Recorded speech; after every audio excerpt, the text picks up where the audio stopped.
Nesting clips in Adobe Premiere will allow you to group together several clips for organization and better editing control.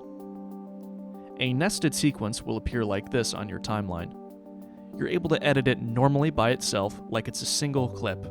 However, double-clicking your nested sequence will bring you into the sequence, where you can edit the clips within it individually. After you've opened a nested sequence once, you can get back to it just by selecting its tab above your timeline.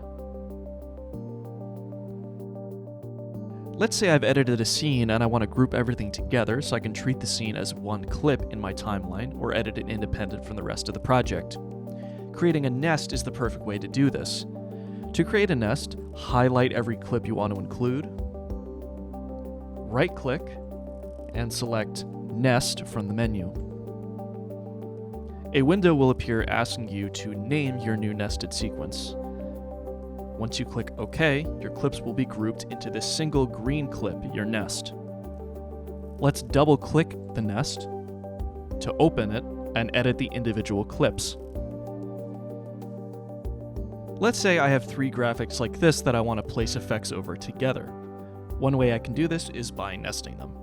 So let's highlight all 3 clips, right-click, and select Nest. Now that the clips are contained in a nest, I can navigate to the effect controls for the nest and edit as if it was a single clip.